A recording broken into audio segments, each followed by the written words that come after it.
लातूरच्या राजकीय रणधुमाळीत यंदा लातूर शहर मतदारसंघातून भाजपने अर्चना पाटील चाकूरकर यांना निवडणुकीच्या रिंगणात उतरवले। अर्चना पाटील चाकूरकर या काँग्रेसच्या ज्येष्ठ नेत्याशी लढणाऱ्या काँग्रेस घराण्यातीलच दुसऱ्या हाय प्रोफाइल सून ठरल्या। त्यांचा सामना काँग्रेसचे विद्यमान आमदार अमित देशमुख यांच्या सोबत होणार आहे।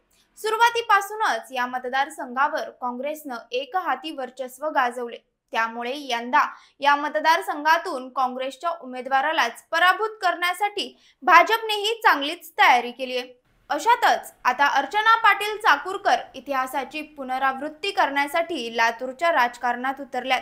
त्यामुळे या ठिकाणी या दोन्ही उमेदवारात मोठी लढत बघायला मिळणार आहे।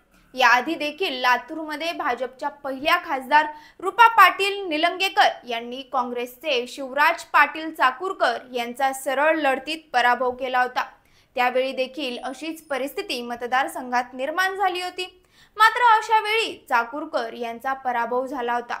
आता त्याचीच पुनरावृत्ती मतदारसंघात होणार का, त्याचाच हा आढावा। नमस्कार, मी शिवानी, आपण पाहत आहात पॉलिटिकल महाराष्ट्र।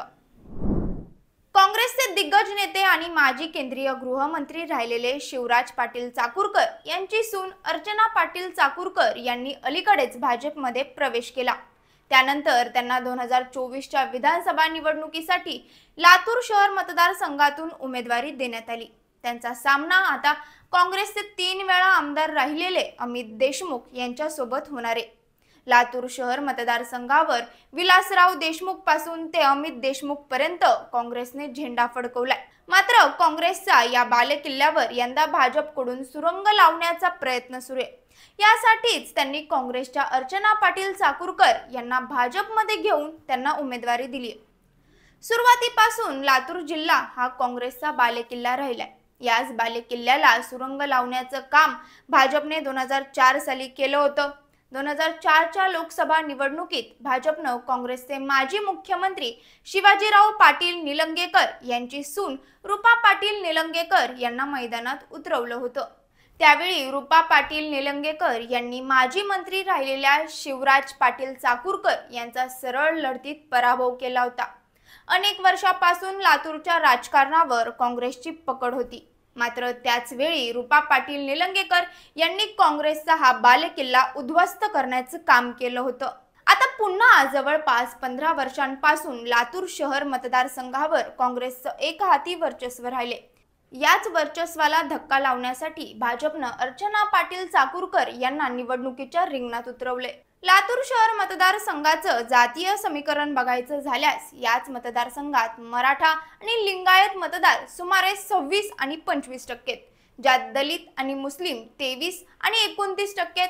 अमित देशमुख हे केवळ आपली जागा टिकवून ठेवत नाहीत, तर मराठा बहुल मराठवाड्यात काँग्रेसचा चेहरा म्हणून उदयास येत आहेत। त्यामुळे अमित देशमुखांना मोठं होणं पक्षातीलच अनेकांना रुचणार नाहीये असं म्हटलं जातंय।